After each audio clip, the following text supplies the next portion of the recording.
So it's the Betway Musselburgh Silver Arrow Handicap. Looking forward to this. This is my favourite trip on the flat at Musselburgh, 7 furlongs. You know why? Because the bend comes so quick.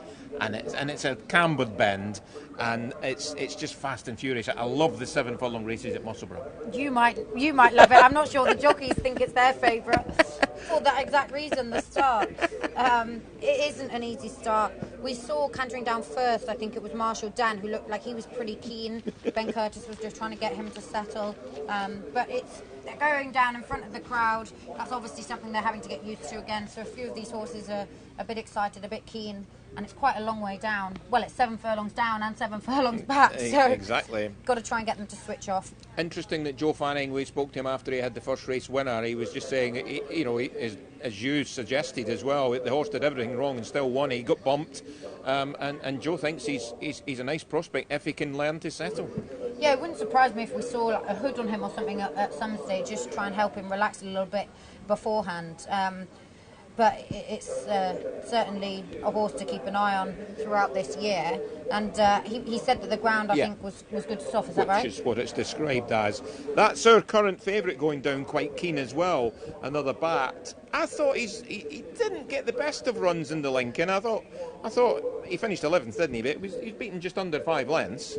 Yeah, he wasn't beaten as far as the sort of result maybe suggests, but he is keen going down to the start now. He is quite a forward-going type of horse anyway. A fast gallop will definitely suit him. I just thought he looked a bit further behind in his coat than a few of the other horses. Yeah. And although it is good to soft, and Joe, after the first race, said it's genuine good soft ground, some of his best form is on sort of soft and heavy. So he possibly wouldn't enjoy it drying out too much, although he looks perfectly happy going down to the start, doesn't he? I was going to say, I'm not too worried about what's happening here after what happened with the first race winner. No, he's not sweaty or worked up, is he? He's just been quite keen for Connor Beasley getting him down. But like I say, going past the crowd, it's quite busy here today, and so the horses sometimes do get a little bit wound up, wind up their tail, and off they go. They're quite keen going down, but he's there safely. The top weight is number 1 Galway Checker for Callum Rodriguez and Keith Dalglish. He hasn't run so far this season, but he did win first time last season, didn't he? Although he didn't have that much of a gap because he'd run in his debut at Newcastle in December, and then he won in Neil Weather at Newcastle again in early February. He's my pick of the paddock today, for this race anyway. He looks absolute picture. He's only lightly raced still for a 4-year-old. He's a course and distance winner. And actually, if you look back at his form, he was only beaten 3/4 of a length behind Modern News at Doncaster a couple of runs back. Now, that form has been massively boosted. I think Modern News is up to sort of 100, nearly 110 or something like that. That was also in a Class 2, so the same level as what he's running in today. If he can run up to that sort of level, surely he's the one they have to beat. Yeah. Mark and Charlie Johnson represented in this race with Johnny Pete ridden Gobby Sunset, who was second at Lingfield earlier this spring. In fact, comes here pretty race fit, you would think, compared to some. Yeah, definitely. He's had 3 runs on the all-weather this year. He's only beaten a neck last time, so he was only narrowly in defeat. He's a forward-going horse. He's possibly one of the pace angles. Drawn in 4 is no problem at this start. I just think his mark is still high enough, despite Johnny Pete taking off a useful £7. He's only going to have a relatively lightweight with 8 stone 1, or very lightweight, not relatively. But I just think 84 is still a high enough mark, and obviously Johnny has ridden him in his last 3 starts, so the £7 isn't a change. I think he needs to start dropping, and possibly dropping in grade as well, to see him winning again. We saw Marshall Dan in the paddock, and maybe that money's come for him because he's slipping back towards his last winning mark. He's only about £1 higher than he was when winning at Sandown. Yeah, he's dropping down. At Sandown that day when he won, he made all the running. It's not going to be easy from stall 10, and obviously with other pace as well, with Zip and Gobi Sunset. I think Marshall Dan's got it all to do from the widest draw.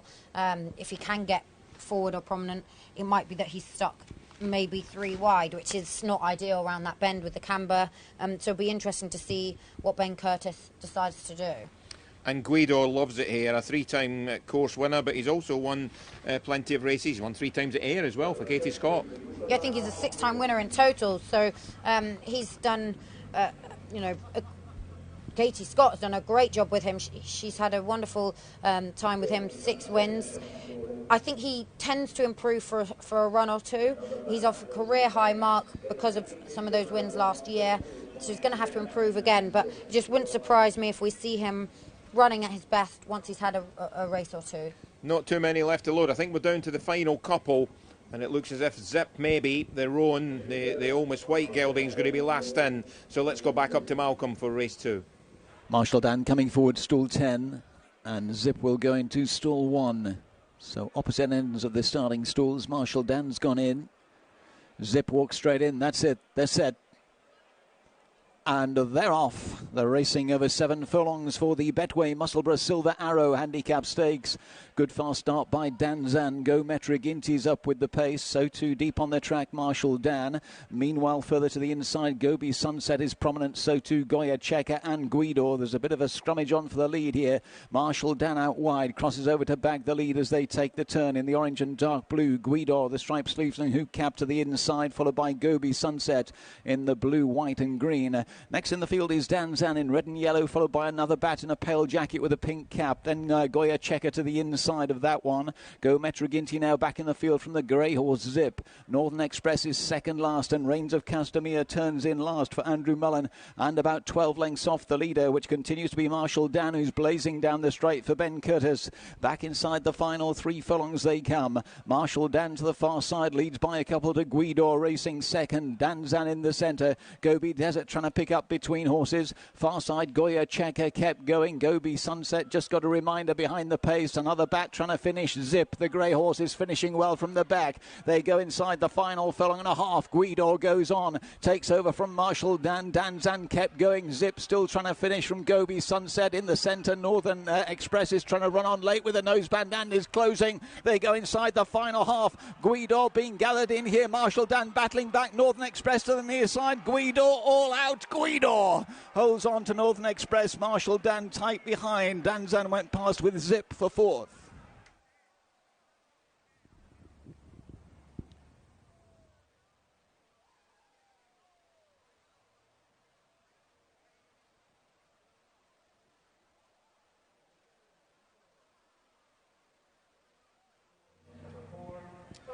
Well, you won't believe this. When I pulled up in the car park that I park in here today, guess the 2 jockeys that got out of the car next to me. Joe Fanning and... Andrew Preston. It was an omen. You should have known. You should have known. Sometimes we look at the form and we study the VTs and we look at them in the paddock. I mean, I've just found a new system to picking winners. First people you bump into. I know. So well done to Andrew Breslin and Gweedore as well. We talked about Gweedore, didn't we, beforehand? The 7th win of his career now. Andrew's won 5 races on this horse. Yeah, they've built up a great relationship. I mean, if my theory by the horse improves from a run, if that goes by again this year, then Katie Scott's certainly got an exciting prospect on her hands, because he's done that nicely in the end. He's been tough. It's been a real fast pace for him to aim at. Marshall Dan went off like the clappers in front. So the race has probably worked out nicely, but you know, previously he has always improved from a start, and if he does, he's going to be running in some really nice handicaps.